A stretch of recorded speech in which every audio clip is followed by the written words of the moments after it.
Good evening, everybody, and welcome to Monday night's special edition of the CISM Committee. The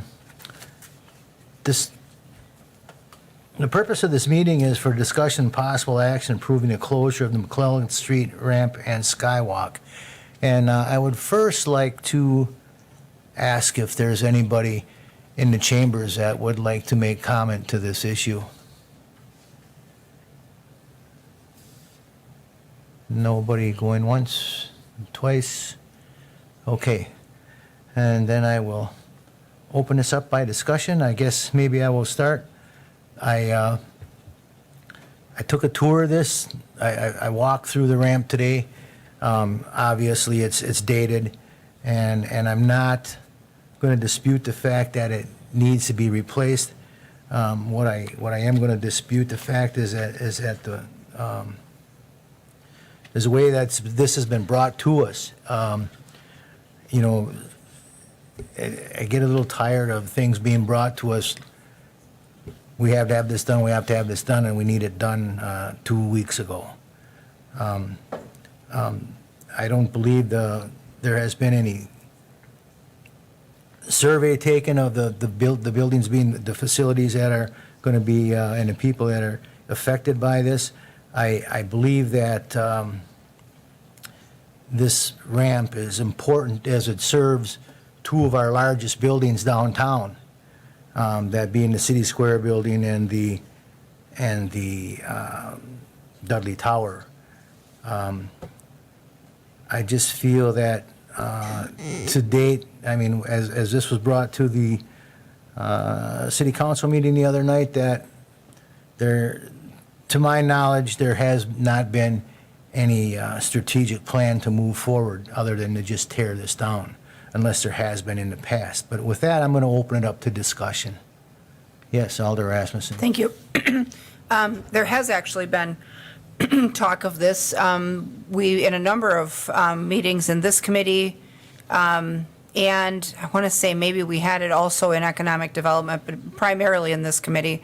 The city commissioned a citywide parking study a few years ago that also ascertained the engineering condition of the ramps, also done by Walker Parking, who's been coming in every year and a half or so to make sure that they're still viable. And I want to say in public meetings way back to 2015 or 16, we were already talking about the fact that the McClellan ramp had less than 10 years to live. At that point, a plan was put in place to likely bring down that structure and then, depending on parking demand, either construct a new ramp on either what they called the church block, which was across the street where they took the school down, or on the McClellan site, depending on what made the most sense and what the costs were. And there was talk about, you know, maybe a half ramp using that church block for half a ramp and half of something else, green space maybe. And there was talk of even surface parking, and they were taking a study of what the surface parking and ramp parking demands were, and that was before the rise of work from home, where now a lot of those office towers are not even close to at full capacity, and so, you know, they're all 30% or less roughly in use in permit sales. And, you know, at that point, they were performing enough maintenance to hobble those structures along to end of life, but there was a plan and there was a study, and, you know, we knew a long time ago and kind of had all agreed a long time ago that at some point McClellan would need to go. It's nearing 50 years old, and it's had a continuous flow of water, concrete, and road salt, and so its life expectancy is pretty much up. My concern is collapse. I mean, we all watched 2 weeks ago on the national news when a ramp went down full of cars in New York, in Manhattan, killed the ramp attendant who had just ended his shift and hadn't left yet. And we all watched on the news as cars were pancaked and falling off the top onto the sidewalk below. And so, you know, at that point, you know, it makes sense that they were having an engineering review of these things every year and a half or so, because if we think that people are upset about the fact that we may retire the McClellan Street ramp, imagine how upset they would be if that thing comes down with cars or people in it. I'm very, very nervous about its condition. I worked in that building 20 years ago. And I parked in it every day, and it was not the best back then even, and now compound 20 years on top of it. So to remind myself of what it's like in there, I went and drove over there on my lunch hour today and parked in there and sat for a few minutes, and I drove right back out, because as soon as a car drives behind you, it's bouncing. It's just, you can feel the flex in the joints. It's just when it's raining, water's running through it. If it's raining outside, it's raining on the inside. So I am very concerned. None of us are engineers, and we all want to make people happy. But when we have two engineers and an engineering firm, stand in front of us in finance and council and tell us this thing is like done, I feel like we need to listen. I'm worried about the consequences of just not listening. I mean, we're looking at an awful sum of money even to get us through this fall, and then another awful sum to get through 2025. So I guess I'm just not a fan of letting this thing live much longer. Thank you. Alder Denny? Yeah, I hope that we never gave the impression that we weren't listening last week. I think there's two issues here. One is this long-term plan, the strategic plan, and it may be changing now due to the different work schedules that people have since COVID. But the other issue is, of course, the safety of this ramp, and I think we can manage that separately. If it needs to be shut down, we need to shut it down. And what we need to talk about budgeting. If we're talking about planning, we may not budget for the maintenance, but the destruction of that is going to probably cost as much, if not more, than maintaining it. So part of the plan is how we're going to pay for it, and what are we going to do next. If we're going to close it, I was convinced with the information given that it likely needs to be closed and soon. And if it's a safety issue, we can do that. And if we already did talk about closing the top two floors, let's make that happen. If we need further study, we can look at the rest of it. But I really think, we did get some good information, and we should be able to make that decision in itself without clouding it with everything else that we're going to need to look at.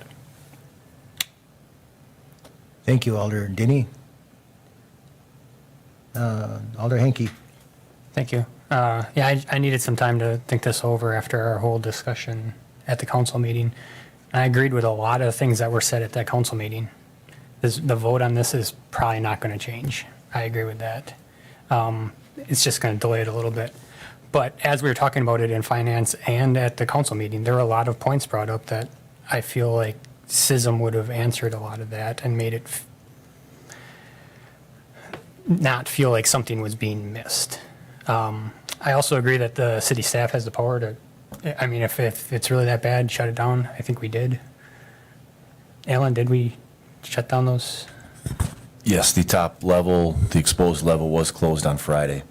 Okay. There's still, I just did a drive-through this morning, there's about a 50% vacancy rate in that ramp. Some people were concerned if we did close that top level, there would be not enough parking.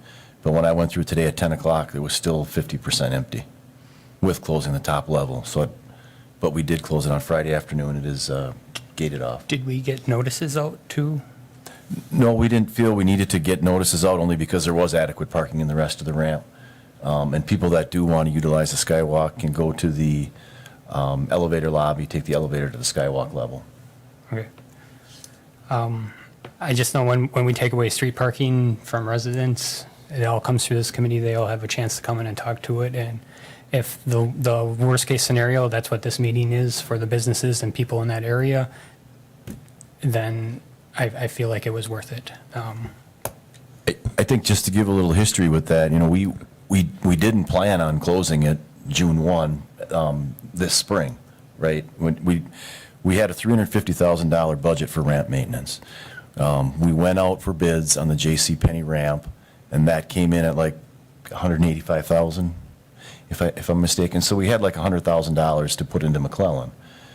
But when we had Walker go through it and give us these estimates, and then we kind of reconsider, Eric and I were concerned about some of the safety issues like we've been every spring. And when they re-walked through it and they came up with their estimates, and when we saw that we couldn't even use existing money to Band-Aid it through to get it, you know, and then we were going to have to go to finance to get more money or something. We decided, hey, let's, you know, we need to step back, maybe bring this to finance and let everybody make that decision.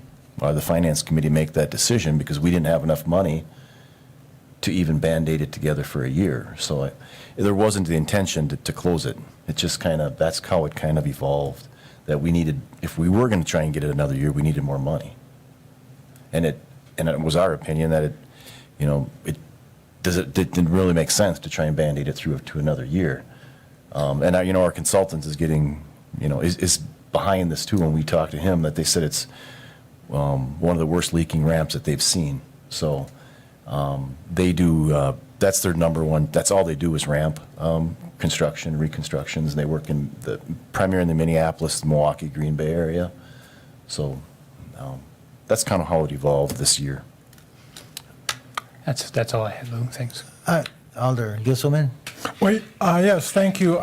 Well, my major concern at the city council meeting was the legal obligation we have with the Dudley Tower. Have we talked to Dudley Legal at all? I just don't want them to be surprised with how we are proceeding for the rest of 2023. Have we talked to them at all? Do we know? The contact that I have that we've always discussed this with was Paul Schlindwein, and I called and left him a voicemail and have not heard back. Have you?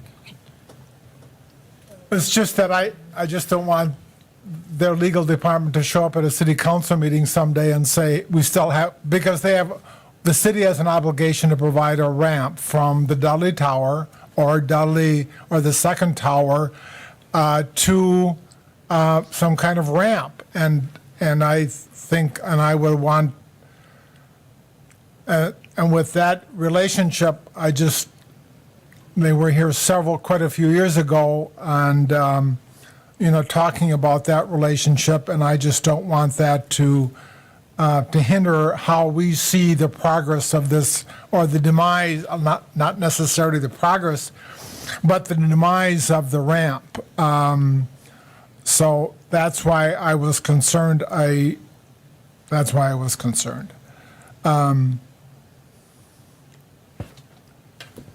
So I still have that concern. I don't know if we should be more. I think that there's some kind of action that we'll be taking this evening. I would hope that the city is in touch with, I think Amy is still the tower manager, I believe. That's my concern. I just wanted to make sure that before we go much further, our legal obligations are taken care of. Otherwise, I'm prepared to proceed this evening, and then we'll just see what happens then with regard to the legality of this, with regard to the legality of our move. So with that, I will, unless somebody else is prepared to make a motion, I will move that we close the McClellan ramp as of June 1st, 2023, and that we recommend a budget for the demolition of it in 2024. I'll make that motion, and I would trust that it has some discussion, but the Walker report was included in our packet, and I think we have to proceed for the safety of the customers of the McClellan ramp. With that, I'll make that motion. I'll second the motion. Okay, and thank you, Alder. Motion been made by Alder Gisselman and a second by Alder Rasmussen. I will take that as noted, but I will continue the discussion here. I'd like to ask, I walked in that ramp today too, and I saw how full and how wasn't full today, and I saw the barricades on the first floor. But how many permits are sold? I mean, just because there's not a lack of cars there, it seems to me, I talked to a fellow in the ramp, he was wondering about knew some people that wanted to get in that ramp and park their cars, but there weren't permits available. And so with that, I just, I don't have the exact numbers, but I thought it was like 280 to 300. But then, there are people too that they don't all park in the ramp. There's surface lots like 120 on 120 Scott Street that they can park at. They can park in lot 14, which is the gravel lot. And so, I thought, I don't know exactly every day, like how many actually people park in there. and have you talked with anybody in the City Square building about the mall closure? I mean, the ramp closure, I'm sorry. We haven't sent out formal notices because, to permanently close a structure, we would need, council approval. And so we did talk with the landlord for most of them, which is Compass Properties. They've let their tenants know that this is, being brought forward. We've had Mark Craig, and so we've had quite a few conversations with Mark Craig. And I think that there will be ongoing discussions with them as well. We have had some emails from some of the tenants, and we've responded to those, that there are other parking options for them. This may have been a different discussion too if we didn't have plenty of parking downtown, right? In the Jefferson ramp or in the lots as well. So it always was the city's intention to try to get this ramp into 2024, and it's been that intention since 2016 and 2017. We've had reports that have been done in the Towers area. There's a Towers area report that was done by the city that showed this ramp going away around this time as well. That's been discussed with tenants of the ramp as well as the landlords downtown as well. So this discussion has been had over the years, is when we talk about redevelopment and we talk about other areas of the city down there and what parking looks like down there, what the needs are, and then how vacant that the other ramps are in the area as well as surface parking availability. So I understand that, I'm going to move to the ramp across the street, but what, in the event that that building starts, they start renting that out again, I'm going to have concerns about, overcrowding over there, should it happen. And I'm also concerned about, there may have been strategic plans in the past to move forward with this, but what is the strategic plan to move forward once this ramp is torn down? Are you going to replace it with a smaller ramp? Are you gonna expand the parking lot? I mean, I was talking, I believe, to the mayor this morning, said you could expand a parking lot to the south of there up to the church's land. I spoke with one person in the ramp today who said that, he's fully aware of the ramp condition and stuff, and the change is needed, but he also would, rather than have just a paved lot for them to park in, they would rather have something where their cars are protected from the weather. So I'm just wondering if there's any, obviously there's this ramp is in a TIF district, so tearing it down and rebuilding something should, could possibly come from a TIF district. But anyway, I understand the need to tear it down, but I'm uncomfortable with no strategic plan to move forward. No, at least no strategic plan that has been presented to us. Thank you. Alder Rasmussen. Thank you. I think that in the materials that we had received in finance last week, they had talked about the short-term plan for the postmortem on the McClellan ramp, and it was to consider right away in 2024 paving the gravel lot immediately to the north, which is the former, they called it the church lot. It's gravel right now. It's able to be parked in. If that's paved, I think that yields 70 new stalls approximately. Certainly not covered, but with 300 covered stalls available at Jefferson Street immediately across the road. I mean, it's not like they're walking even from the mall site. It's literally kitty corner from the tower and from City Square office tower. So that said, though, when I'm glad Eric brought up the Towers Area Master Plan, because when the Towers Area Master Plan was developed, there was a component of that was stakeholder engagement, and all of those people were at the table. So we not only had a consultant, but we had focus group meetings where all of the management of those affected businesses were around the table with us. In fact, those meetings took place in the lowest level conference room of the City Square office tower. So, you know, I don't think any of them or any of us thought that this would be necessary this soon, but if the deterioration has sped up to this point, it certainly makes sense. And I think if we would have a development boom downtown, not so much that it would necessarily be office occupancy, but as people move into downtown and live there, if our parking needs change, we absolutely hold enough land in that area now where we could completely have discussions about replacement of a ramp, maybe a smaller ramp, maybe one that's on an adjacent site, you know, but right now with work from home and, you know, a lot of people still partaking in that and not coming downtown to work every day, which all the other supporting businesses have noticed that absence.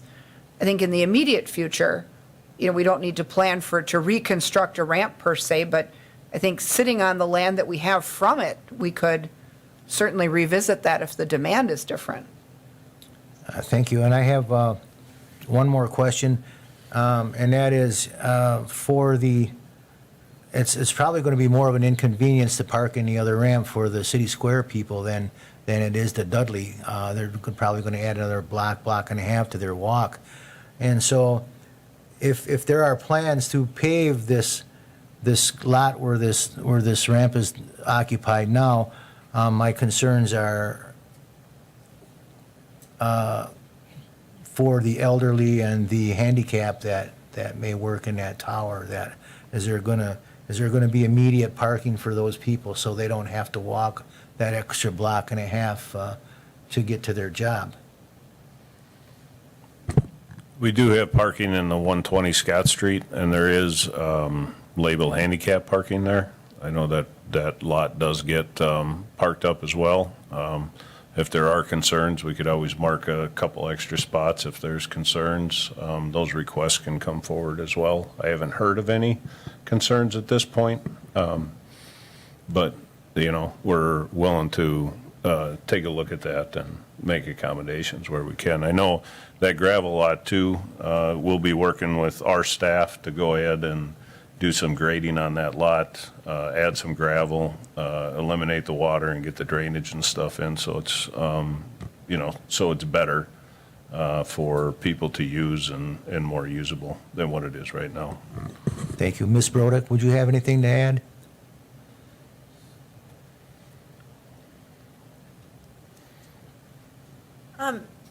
Not necessarily to add, I just wanted to clarify, I guess, a couple things, or add, maybe it is add a few like little details that might be helpful. As to the legal counsel, I can't speak for Dudley Tower legal counsel, but I was out all last week, but I got an email from an attorney at Reuter Ware asking about the ramp closure. So the Dudley Tower folks presumably then are aware of it. I know that a few other people in that building have emailed us as well or have contacted the city. So they, along with City Square, are well aware of the plans and asking for, if we have any draft communication to give them, that would help their tenants. And then I also did just bring down my kind of working files on Dudley Tower, on the McClellan ramp. So if you have any particular questions, now I have all the materials here. And then just as to the master plan, I just wanted to second Alder Rasmussen's statement that we did have an adopted market study done in February of 2020 that I believe council adopted at that time. And it does detail out many different scenarios that we internally as staff are working through to figure out what we want, what makes the most sense to bring, and working with our stakeholders on figuring out what that would look like. Thank you. Alder Denny. Yes, thank you. Just to piggyback off what Alder Henke said, I certainly don't hope it didn't look like we were sharpshooting the staff last week, but really the process matters, and it matters because the public has an opportunity to see how we operate, and when we take different routes because of emergencies, we short circuit potentially proper notification. So I'm glad to hear we've had some talk with M&I and Ruder Ware so that this should not, as Gary mentioned, come as a surprise to them. But again, the process may have helped, lessons learned here, short circuit that, prevent that. If you build a chicken coop in this town that's 2 feet bigger than what's allowed, you're required to get your permission from your neighbors. So, that's why I asked the question last week, what do the neighbors think? What does M&I think? What does, Dudley Tower, et cetera? So their input, I think, is important. And now that it appears we have that, I'll support this, and, let's keep on keeping the people informed and work on a strategic plan. Thank you. Thank you, Alder Denny. I guess I will support this too, and I will support it begrudgingly, only because of the safety of the people.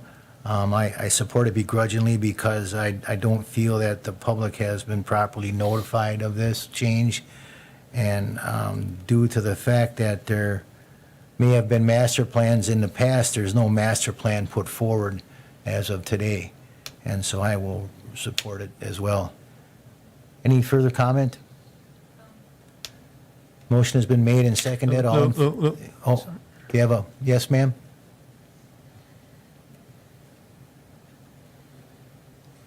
My name's Amy Zintera, and I'm the billing manager for the Dudley Tower, and primarily came here to listen tonight, but we've been brought up quite a bit, so I just wanted to share with you our comment. Really, we haven't interacted or had any communication with anybody regarding the McClellan ramp, the skywalk, or our development agreement in quite some time, probably 3 years or so. But our position is we're fine if the McClellan ramp comes down, assuming the land is blacktopped, striped, and parking is made available. We are totally fine with that. If anybody wants to get together with us for a meeting, that's great.